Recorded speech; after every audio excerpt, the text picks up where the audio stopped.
You're listening to episode 58 of the Comm Cafe. Picking his brain, Daniel Gefen, the author of the best-selling book, The Self Help Addict, and the host of the podcast, Can I Pick Your Brain, stopped by the cafe, and I got to ask him questions. He's the guest this time round. He shares some stories from his book, The Self Help Addict. Some other great advice like stop wasting your life. Put things on pause in a different way, as well as stop consuming and start creating. Now, sit back with your pen and paper and enjoy my conversation with Daniel Gefen. It's Dwayne Richards. Hey, this is a place for entrepreneurs, small business owners. We're going to talk about mindset, personal development, professional development. And you know the drill. I have fantastic, awesome guests. And this gentleman, he is a rock star in the podcasting world. So we're going to talk about podcasting today, his brand new book. Also, he was one of the marketing guys to give a prediction for 2018 on marketing. So we're going to ask him what his marketing prediction was. Hopefully he remembers. I wrote it down in case he doesn't. And generally, I want to talk a little bit about the importance of real stories. I saw one of his podcast episodes talking about the importance of talking real stories when you're podcasting. And I want to ask you, Daniel, about episode 102, lessons you learned from a younger self. But we're going to talk about a whole bunch of other stuff as well today. So Daniel Gefen, welcome to Comm Cafe. And let me introduce you properly. So Daniel is the host of Can I Pick Your Brain? I love the title. Ranked one of the top 25 business podcasts, and in 2017 he's had some amazing guests on the show, including Joel Comm, Jay Bear, Russell Branson. If you want to learn about how to get awesome guests on your podcast, I'm sure Daniel's the guy to talk to. As well, successfully running multiple six-figure businesses, a couple of them. And don't think he's single. He's a father of 4 kids and been happily married for over 11 years. I saw a post just the other day of your lovely wife, and doing all this from the other side of the pond. He's not based in North America. So, hey, Daniel, welcome to the Comm Cafe. Thank you, Dwayne. Yeah, you forgot to mention the title of the book, by the way. I'm leaving that for you because I want you to say what the title is. It's called the Self Help Addict.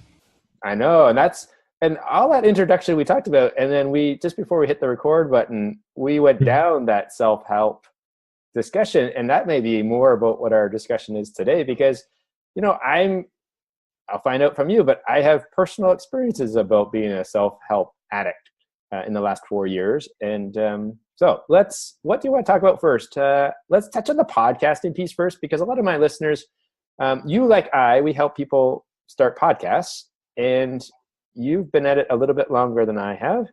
And I want you to share with me, if you remember your quote in the magazine about what podcasting has done for you. For me, it's opened up a tremendous amount of doors, specifically the guests I've had on my show. I've just had incredible opportunities in business, and as well mentors. I've had mentors from the show. I've had strategic advisors. I've had ambassadors, and a lot of them have become clients of mine as well. So that's A, and B, of course, is the audience. I mean, the tribe that I've built, and the experience that I've had being able to speak. And you know what it's done for me the most, actually, Dwayne, is it's helped me to touch other people's lives. Because the thing is that people think about it and they think about, well, how much money can I make running a podcast show? And I'm going to say something that, some people might not like, but I'm going to say it anyway. If you want to start a podcast to make money, don't. Because you're not going to make money from the podcast directly. But what you will do is you will make money indirectly. And the way you do that is you create value and you build relationships. But for me, the biggest value from the podcast show, and I'll give you one example. I interviewed a guy called Toph Evans, who was suicidal, and he pretty much wanted to end his life. And he told me about how he was lying in bed and he was in his room for, I don't know, weeks. And then his best friend came over and said, Toph, let's go for a run. And of course, Toph said, no, man, there's no way I'm going for a run. I'm depressed. I'm in bed. I don't even want to walk out of my room. What makes you think I'm going to go for a run with you? And his friend said, well, okay, that's fine, but I'm not leaving until you do. And so Toph had kind of no other option. And he got up, he went for a run. And it was like a 10-minute run. But afterwards, he felt so good. And it lasted for a couple of days that he said to himself, if that's what a 10-minute run can do, then I got to start running.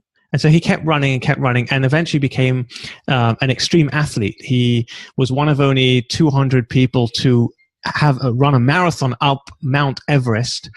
He did a 24-hour treadmill run, 12-hour swim, and he did this for charity as well. So, and this is what he's doing right now. It's absolutely incredible. He was such an inspiration. I get an email a couple of days later, random guy, never heard from him before, and he says, Daniel, I just want to let you know I listened to your recent episode with Toph Evans, and I was actually suicidal. I was contemplating ending my life, and because I listened to that episode, I've decided to turn my life around. Thank you so much. And when I finished reading that email and the tears were running down my face, I said to myself, this is why I produce content. This is why I do what I do. Yeah, the money's great, but I can guarantee any one of you listening to this, doesn't matter how much money you make, it's never going to make you happy. It's never going to fill that hole in you. You could do a lot more with money. There's no question about it. As a wealthy person, you can do a lot more than as a poor person. But if it's only the money that you're after, you're going to be sorely, sorely disappointed. And I actually tell people who are afraid to go out and produce and to give of themselves, I tell them, you're just being selfish. Because every single person listening and watching this, you have so much to give. You have something so special that people need you. And if you could change one person's life and you don't, because you're too scared and you're too worried about what people are going to think of you, that's just really selfish. So I wanted to write my book for 10 years. It's been literally in me. I've been pregnant with it. My wife's going to kill me for saying this because she's like, you have no idea what pregnancy is. You've never had a baby. Don't even talk to me about what pregnancy is. So I got to be careful what I say. But I felt like I was overdue. Like, when a woman is overdue, it's painful. It's like, oh my God, I've had this in my stomach for 9 months. Come on already, get out, right? Well, I was with this thing in me for 10 years and I needed to get it out. I wanted to express myself, right? And that's the irony. The irony is I am the self-help addict. And I procrastinated for so long. And I kept writing and then stopping and then writing again and then getting excited and getting inspired. And then, yeah, I'm going to do it. And then it dissipates and I didn't do it. Until finally, about a year ago, I said, enough's enough. I'm going to publish this damn book. And so what I did was I took my own advice, because in the book, I go through all the ways that I break the self-help addiction, right? And one of the ways I talk about is holding yourself accountable and making yourself uncomfortable. In fact, what you need to do is you've got to put yourself in a situation where it's more uncomfortable to do the thing than to not do it. Because most of us, we don't want to do something because it's uncomfortable. But if you make it more uncomfortable to not do it than to do it, then you're going to do it. So this is what I did. I was tucking in my 9-year-old son into bed. He's my oldest. His name's Alicia. And I said to him, Alicia, I have a surprise for you. And he said, yeah, what is it? I love surprises. I said, I know, you're a kid. We all love surprises. We never grow out of that. We all love surprises. I said, for your 10th birthday, I'm going to give you a book. And he said, a book? That's rubbish. I don't want a book. I want like something. I'm like, no. This is going to be a special book. It's actually going to be a book that I'm going to write for you. And you're going to get the first copy. And his eyes lit up. He's like, you're going to write a book for me? And I said, yes. And you're going to get it on your 10th birthday. And he's like, oh my God, I'm so excited, Daddy. Thank you so much. I was like, now I got to go write that down. Yeah, I got to go do it. Right. And so I kept telling myself over and over again, like, I can't disappoint him. He needs, like, I need to give him the book on the 10th, on his 10th birthday. And then what I did was I made it public. I went out on Facebook and I went out on LinkedIn and I went on my podcast show and I told everyone the story that for my son's 10th birthday on the 16th of January, 2018, I'm publishing the book, The Self Help Addict. And so that's how I kept myself accountable. And it's out. Mm-hmm. It's out. It's on Amazon. So, but it's incredible because we keep, we get stuck in that cycle. And we talked about this before we recorded, Dwayne, right? And you shared about how you can get stuck in this cycle where you just keep following different people because you start to idolize everyone and think, oh, they've got the key, they've got the special key. Let's talk about, Dwayne, you mentioned it before, right? Yeah, well, turn back and you can interview me now. No, and 100% agree. So I actually came up with, I'll relate a quick story. So for 4 years, I've been saying, hey, got to write a book. So then I decided I'm going to write it. So I've come up with a couple of different titles. And then last week, I actually hired a book coach. So now I have a commitment. And then or at least a first step, because I have someone to help me keep accountable. Because I always said that I love storytelling, but again, I want to make sure my book is well written. So she's not going to ghost write it, but she's going to make sure I don't kill the grammar police don't come after me. It's important to me for that part. And then when I started with setting my goals for 2018, I actually set the goal saying, okay, I want the book. This is amazing. My dad's birthday is like June 12th. So I said, well, okay, so I set a goal to say, okay, let's have the book written. I asked her, there's a lot of content. Is that, well, if you commit to it, we can actually have it completed in April. I'm like, okay, that's pretty aggressive, but it's doable because I set a goal for June. So again, I haven't told my dad yet, but I'll have to tell him to say that's the goal. Is for his, because that will be his 80th birthday. My mom just passed away. So then it's like, hey, stop wasting time because you got to get this stuff done because you don't want to wait till tomorrow because you never know. So yeah. So I love what you did, which is what's labeled as extreme accountability. So if we commit to our family members a goal, that's even better than just committing it to ourselves because I have sons too. I wouldn't want to disappoint my son with not delivering on a commitment. It's really interesting. You mentioned that your dad's 80 and you want to write the book while he's still alive, right? You want him to have that, and that's beautiful. And your mom passed away. How long ago did she pass away? Just in August. Whoa. Did she write a book in her lifetime? Nope. Let me ask you a question, Dwayne. If I told you that I actually have a secret for you, she did write a book. And I have a copy of it. It's the only copy. And it's actually a pretty much a story of her life and a story of how she saw the world and her experiences. How much would you pay for that book? It's priceless. Yeah. Right? And that's not this isn't just a MasterCard commercial. Right. It truly is priceless. It really is, right? Yeah. My grandfather, when he died, I remember thinking to myself, I wish there was more about him. My grandfather's story is an incredible story.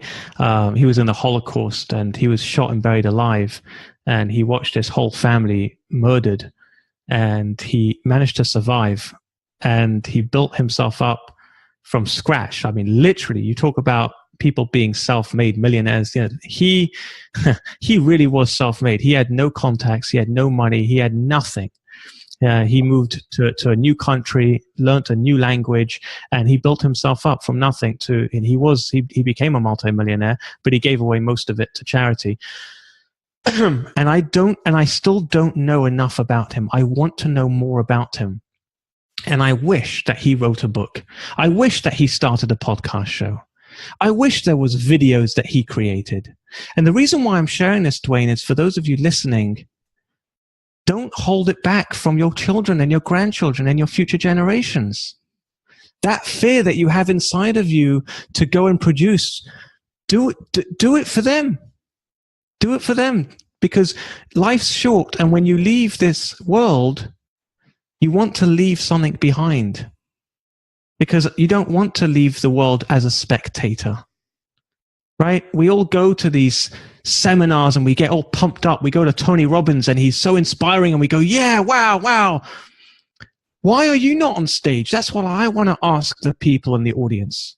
I want to ask every single one of them. I say, great, you bought a ticket. That's wonderful. You flew out here and you came, and that's great. You took that step. That's better than most other people. But why are you not the one on stage selling the tickets? That's the question I want you to ask yourself next time you go to an event like that. And when you're listening to this podcast show, those of you listening, I want you to ask yourself, why are you not recording this episode? Why are you not a host or a guest on a show? Why are you the one listening? And why are you the one reading the book? Put the book down, write your own book. And I want to say something very clear.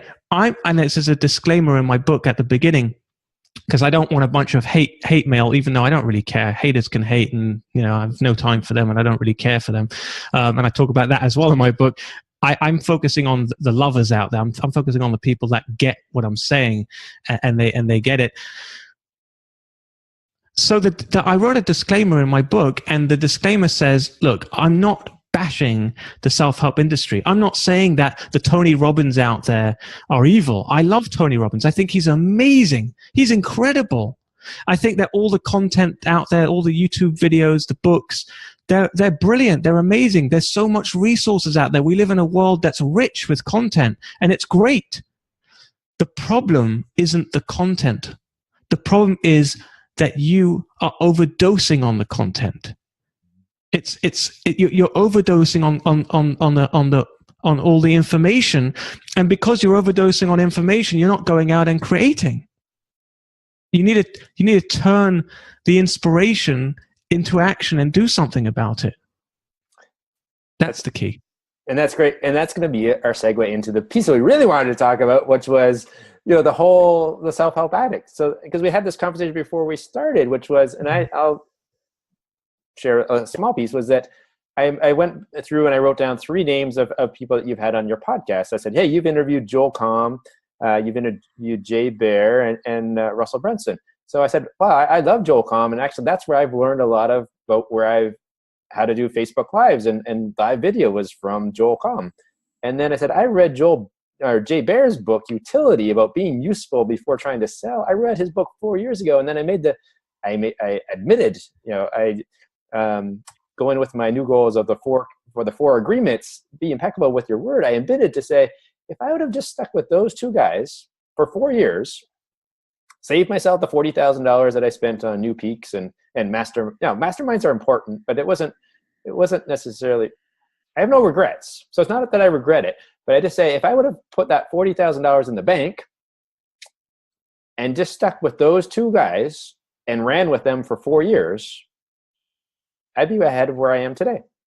And so the piece that I'm looking forward to reading your book, because the piece that lots of people, and this was the title of this may be the title, not the title of the first book is about cash flow is freedom, but I came up with this title of saying, chasing the unicorn.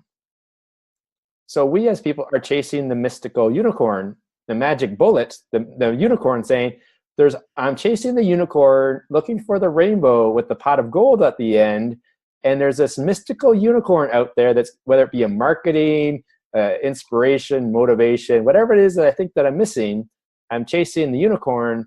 And this is a fantastic story. I love how you say use stories. So I'm doing this program about adding a spirituality component to my business as well as my personal life. And it's around color mirrors, color therapy. And my 11-year-old son at Halloween decides he's going to go as a unicorn. So I come home the one day and he's got the head on, and it's the rainbow of the chakra colors, or the rainbow of the mane of the unicorn's head. So he actually went as a unicorn for Halloween. And he's like, Daddy, I'm gonna be the the logo or the mascot for your new business of chasing unicorns. So brilliant. I want to talk about that for a second, Dwayne. Yeah. Chasing unicorns, because that's brilliant. I mean, for me, what chasing unicorns looked like was, I want to paint a picture for you. Barnes and Nobles, right? You're all familiar with Barnes and Nobles. It's one of the biggest. But not here. So I'm based in Canada. So, but it'd be like chapters. Like here we have the chapters in the franchise. Yeah, it's a big bookstore, right? Before the days of Amazon. So if you can imagine, I was standing at the entrance of this massive bookstore, Barnes and Nobles in California, and my wife, of course, she grabs me by the shirt. She says, "Don't you dare go in there. I know exactly what you don't even go in there." And I was like, "What do you mean?" She's like, "I know whenever you go in there, you don't come out for hours, and there's no way you're going in now. I have the kids. And I said, "Listen, honey, go buy a dress, like go take the kids out, like get them ice cream. You know, I'll see you in an hour." She's like, "Oh, all right, fine." And of course, I would go in, right, and I'd go straight to the self-help section or the business section, right, and I would be in heaven. Right? You'd smell the books and you'd crack them open. And, you know, each book is like another potential unicorn, right? You're chasing a unicorn. Now, what am I doing? I'm looking for the one, right? I'm looking for that one book that's going to do it for me. That's going to change my life. And so I have about 10 books in my hands, and I'm looking at the testimonials, and I'm looking at the chapters and the title on the back of the book and flicking through it until I finally come down to one book, and I'm like, this is it. And I bury it in my arms like a baby, and I head over to the checkout and I pay for it. And then I go off to a corner somewhere, and I break it open, and I take out my yellow marker pen, and I just start marking the whole bloody book. It's like the whole book is filled with yellow. I'm telling you, Dwayne, you look at all my books that I've bought, and I've read hundreds of books. They're just all yellow. They're just covered in marker pen. It's crazy. Why? Because every single sentence is, oh my goodness, wow, that's going to change my life. Oh my God, that's it. That's what I need. Yes. Oh, wow. And then you just go page to page to page. You can't put it down. You can't put it down till you finally get to the end of the book. And then there's this deep sense of, oh no, right? There's this hollowness inside of you. Why? Because now I finished the book. I've got to go do something. And I don't want to, right? Because as a self-help addict, I like to just binge the content. Here's the thing, Dwayne, is that while you're consuming content, you justify to yourself, we justify to ourselves, I'm in learning mode now. I'm in collecting information. I'm in analyzing mode. I'm in planning mode. So I don't need to do anything.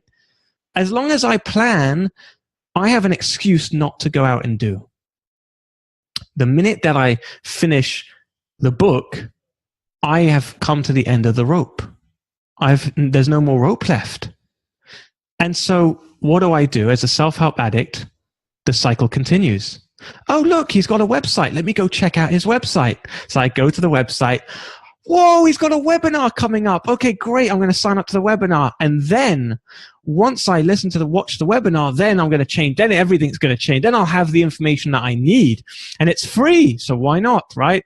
You get on the webinar. And of course, an hour later, right at the end, yeah, well, if you want more information and if you really want to go deep, then come to my seminar in Vegas. It's only $3,999, and of course you take out your credit card and you're like, well, it's an investment in my life. I don't have the money because I'm broke, but you know what? It's fine. I'll put it on the credit card because this is going to change my life. I need to meet this person. He's my hero. He's my unicorn. If I shake hands with him and I look him in the eye, he's just going to tell me something. He's going to be the one to change my life. Does that sound familiar?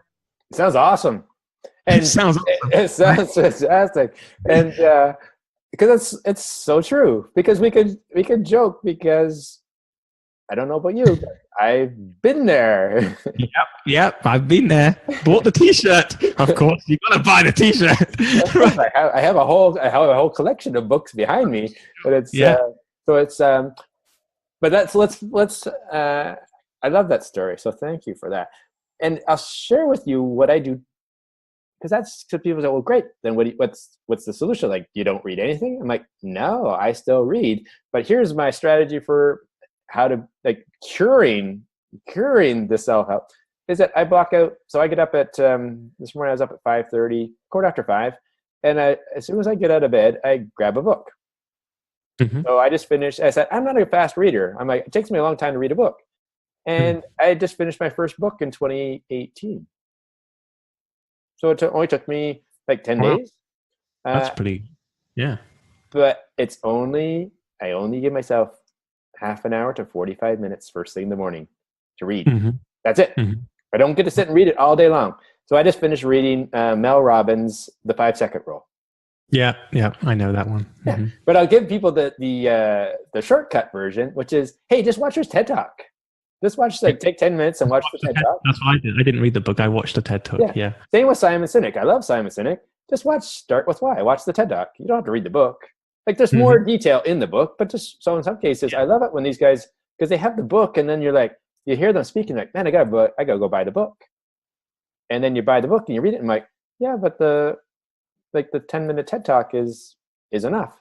Now, would I get smarter because I borrowed the book from the library? So I didn't buy the book. I just borrowed. Now I can't write in the book, but I borrowed so then there's an extra goal to say, hey, I got to get through this book in 2 weeks because that's when it's due. You know what's interesting? You just said, Dwayne, is that you could just read the synopsis of the book. Most books are a lot of fluff, and then you've got maybe 4 or 5 main points, right? Main takeaways, right? So you could technically go to any of these websites where they review books, and you could just read hundreds of books in a very short period of time. And then, but the problem is, and again, this comes back to the self-help addict. We don't want the book to end. We want to indulge in the book, right? When you go to a restaurant and you eat a piece of steak, you don't want to gobble it down, shove it down, I'm done, I'm out. No, you want to sit there. You're paying good money to be there. You want to experience the ambiance. You want to take a nice bite, and then you want to chew it slowly, and then slowly sip some wine afterwards. And lovely, right? You don't want it to end. Once it ends, it's finished. It's the same thing with the book. You want the book to last. The problem is that you're just wasting your life. Mm-hmm. That's the problem. You're wasting your life. And so, yes, one of the answers could be, okay, well, I'll just get a diluted version of it. But even that's not enough. That's not going to break the cycle, because you'll look at the 4 points of the book and you'll go, okay, now what? So my advice that I write about in the book is, it's not don't read the book. Read the book. Enjoy it. But do this. Make sure that you take action every time you get inspired to take action. And I'll give you an example, because I was watching a movie the other day. When you're watching one of these emotional movies and it inspires you to want to do something, right? Because that's what happens when you get inspired, is you feel like you want to go and do something with that inspiration. Yeah. So sometimes you'll be listening to an episode of Grant Cardone, or you'll be listening to Tony Robbins or one of these other speakers, and you'll get all fired up, and then nothing happens because you cool down afterwards. So I was watching this movie, and it was actually about a father and son, and they had a fight and they broke up, and there was the whole movie was basically a distance between the father and son. And right at the end of the movie, they get back together again. And it's such a beautiful scene. And I was crying. And I'm watching this movie. And as I'm watching this scene, I'm thinking to myself, I should call my father. I haven't spoken to him in ages. I should call him up, see how he's doing, have a conversation with him, and tell him how much I love him.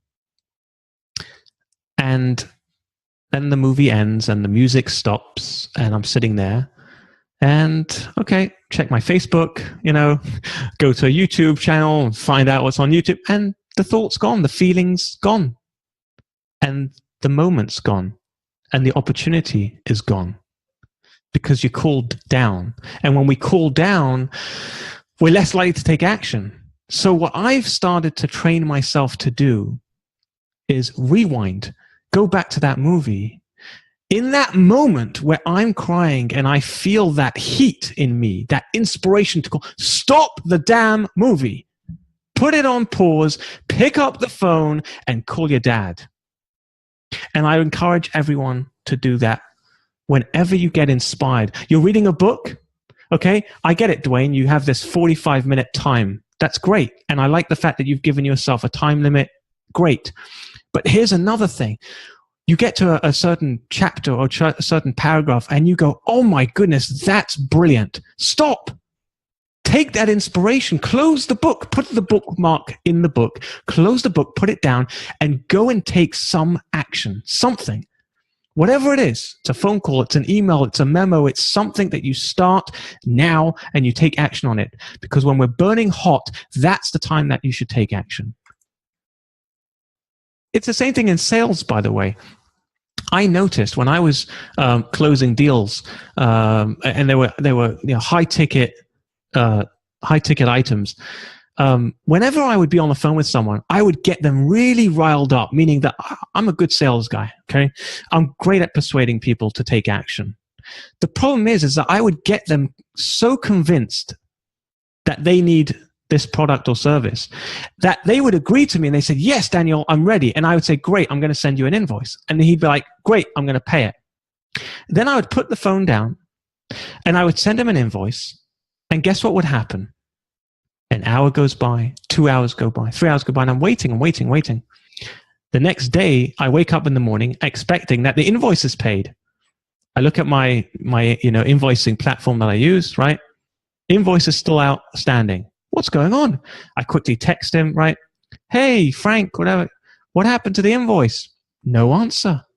Where the hell is Frank? What's going on? He said he's going to pay it. 2 days go by. I start following up with emails. Hey, Frank, by the way, I just want to let you know, did you get the invoice I sent you? Finally, I get a response from Frank. Hey, Daniel. Yeah, so sorry. Been a bit busy. I got your invoice. Unfortunately, I had to think about it. It's not really for me right now. And I thought about it. And after this happened a number of times, I said to myself, what the hell is going on? When I'm on the phone with them, they're committed. They're saying, yes, let's do this. She said she's going to marry me. Like, what's happening? Why all of a sudden? And I realized it's that I didn't strike when the iron was hot. I had got them to a point where they saw the value in it. They saw the value, they were willing to pay, and they were ready. But then the minute that you put the phone down, the calling off period starts, and they start to get the doubts, and they start to have all the thoughts about, and then they start forgetting about all the things that you said, and then it's over. And so the key, if any of you are in sales, which I'm sure you are, because if you're running a business or whatever you're doing, you got to be in sales. The key is you've got to be able to take the credit card when they are hot. When they say, yes, I'm ready, you say, great, let me just take your credit card. You open up the credit card portal. You can use Stripe or PayPal, whatever it is that you use. You say, great, I'm taking a payment. And then you send them the invoice. Do you know what I'm saying? So it's all about people take action when they are in the heat of the moment. It's the same thing why at charity events, they show you this emotional movie and you get all teary-eyed and you get all emotional, and then they start handing out the envelopes. Why do they hand out the envelopes right then and there? Why don't they wait till the end and then they can collect the money? No, because at the end, you've dried your eyes, you're kind of cooled down now, you're back into logic mode, right? You got to get people when they're in an emotional state. And also use it on yourself. When you are emotionally charged, take advantage of it. Don't wait. I like the fact that Dwayne, you're writing stuff down, which is really cool. It's very, I like that. Right there. Hey, I'll share. I'll share what I wrote down. So this is a quick tip for our listeners. So I use a very technical thing. It's audio, so they can't see. You can see it because we're doing Zoom. It's a very technical thing called we call them, cue cards or recipe cards. It's very, it's 4 by whatever it is, 3 by 2 piece of paper. So I wrote down your name, that you're the founder of the Gefen Media Group, can I pick your brain? I wrote down a few, just my show notes, like notes to talk about. And on the back, I'm like, okay, what is it? But what really hit me in our conversation? So I wrote down, take action every day was one thing. But then the piece about stop, put it on pause, and act. So if I'm reading my book, hey, I don't necessarily need to get right to the end of the chapter. If I'm on page, if I'm mid-chapter and there's something that really moved me, then hey, stop, put it on pause, and act. But the movie, guess what? So much time we're like streaming movies, we're on Netflix. This is what I tell my kids is like, hey, it's on Netflix, put it on pause and come for dinner. And then I think it's like, oh, back in the day, like when we were growing up and watching TV, it's like, no, it's like, I'll never see the episode again. It's like the last 5 minutes. No, guess what? We can put things on and act. And then I wrote down when you're burning hot. And your point is so relevant. We did this with a workshop. We read a workshop about podcasts, and we had everybody all excited. They're all, 6 people, 7, 8 people in the room, all excited, ready to sign up for our podcasting program. But we didn't have a means of taking the payment on the spot. Mm-hmm. And then they went home. Yep. And then, do you think they signed up to be podcasters? Nope. 2 did. Yeah. 2 did. But I'm still chasing the other 4. Right. They want to, but now they can't see me. Like now I have to like send them messages through Facebook or send them an email or call them on the phone. And now I like at the time though, your point is 100% correct, because at the time we had them so excited. We had them like jumping up and down. I'm going to be podcasters. We're going to launch my own show. I'm going to be able to like sell more books. And then we let them walk out the door. And we did a disservice to ourselves and to them, because we know this was before Christmas. We know if we would have had them signed up, they probably would have had their first episode ready to go for the 1st of January, because it doesn't actually take like a year. Surprise, surprise. It doesn't take a year to launch a podcast. You can start a podcast tomorrow if you really want, if you're like this. And if you're not worried about being perfect, if you're ready to take to do as opposed to be perfect, you could start tomorrow. And we let people get away. Like we let them like literally like not escape. Like we didn't like, you can't lock people in the room until they get their credit card. Okay, you get in the room if you have your credit card. No, like you can't hold people hostage. But we actually had, like you're 100% right. We had them in the moment, ready to buy. And even when we do automated, like we do email, like a campaign through Infusionsoft to send them the link, and they can go online and they could register after. Mm-hmm. They didn't.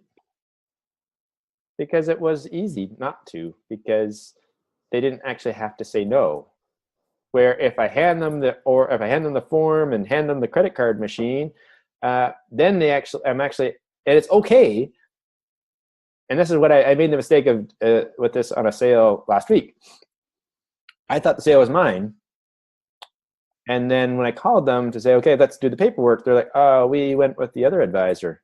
Yeah. And I'm like, oh, I just spent a year and a half. Literally, I spent a year and a half. I have your investment. I have investments. So you signed an agreement saying I'm your advisor for your investments, but you just did your life insurance and your critical illness insurance with another advisor. Oh man, it really hurt. But yeah, I look back and I didn't do a very good job, because we got all talking about products, and I didn't actually sell them the dream. I didn't sell them on the importance of. They knew about the value I bring. I can help them on their taxes. So they understand what I can do, and they loved all of the free value stuff I gave them. I just didn't deliver enough to close the big deal. I have the little deal. I just didn't close them I want them as lifetime advisors. And I didn't do, and I look back and because I didn't deliver the vision, and I didn't hook them. And that's what it's all about, isn't it? It's about that moment of opportunity, that window that you have, and then you just miss it. And those of you watching and listening to this, right? How many times have you had moments and opportunities where you could have taken action, and then you just let your thoughts and feelings take control, and you let it pass, and that was it. It was over, right? So I'll share with you like something that happened a couple of weeks ago, actually. I was at the park with my wife and kids. on a Sunday, and it was a pretty cold day. So I was all like wrapped up in my coat and my scarf, and I was sitting on the bench, and I was watching my boys. They were like running around. There was a pirate ship in the park, and they were kind of running around on there. And my wife turns around to me and says, "Why don't you go spend time with them? Why don't you go play with them?" And I turned around to her and I said, "Oh man, I just can't be bothered. I just don't feel like getting up." So those were my thoughts and feelings. My thoughts said, "Oh, I don't want to get up. I don't want to go, right? Too much effort."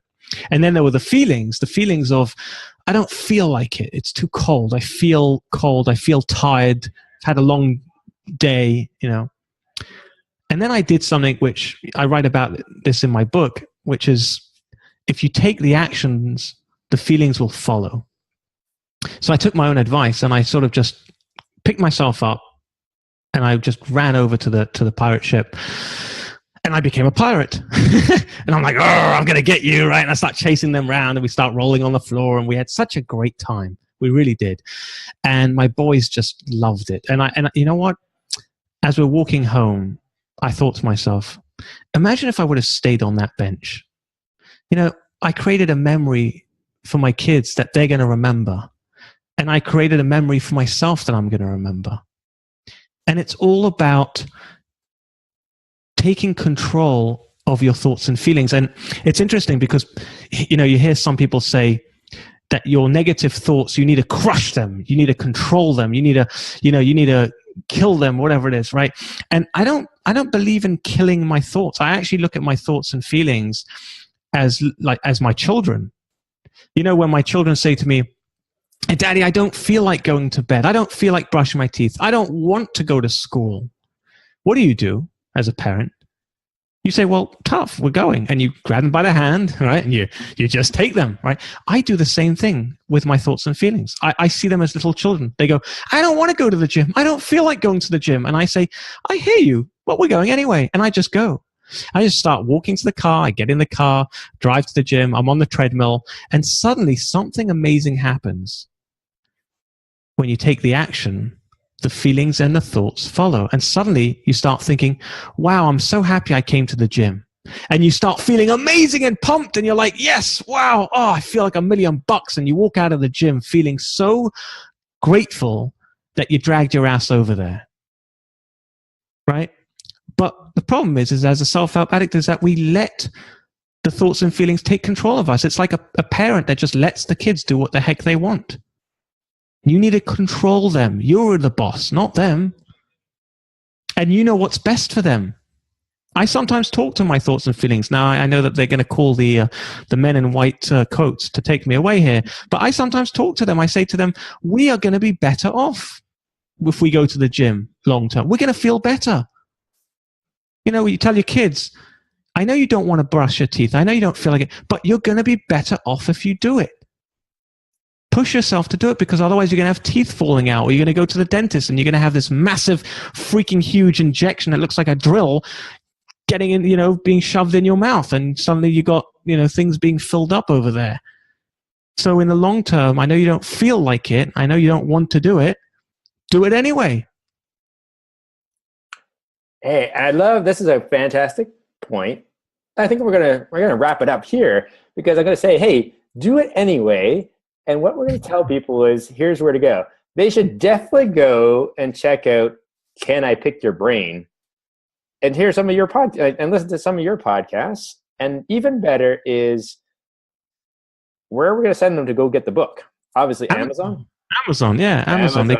So in the show notes, people can go to communicationsforresults.ca, and in the show notes, I'll have a nice picture of the book cover. You can just click on that link and it will take them right through to Amazon and get the book. And, contrary, you just need one more book. Let Daniel's book be that one last book for those. I don't want it to be the last book. I don't want it to. It's interesting you say that. It's funny. I get that a lot. People say to me, "Oh, this is the last self-help book you ever need to read." No.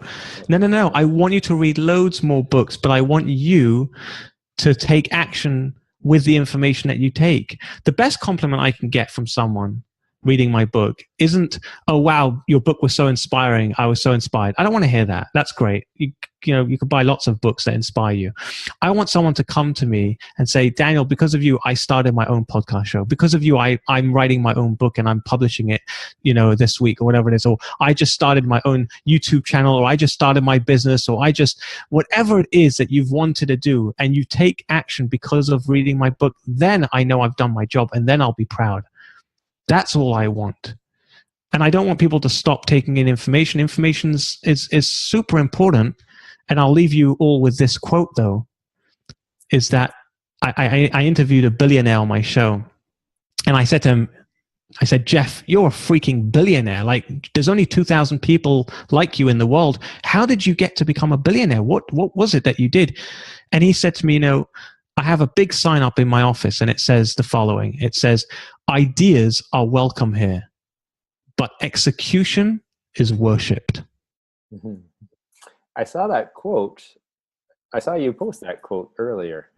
Yeah. And now I know where it came from. That's a fantastic, and it is, because we have all, and it's even getting out of the box to say, express the idea, because so many ideas are go to the grave because people don't actually take the action to actually express the idea, because someone else already have that idea. It's taking the idea and acting on it. All right. Well, I hope people listen to this podcast and they go out to right after they finish and take action on something.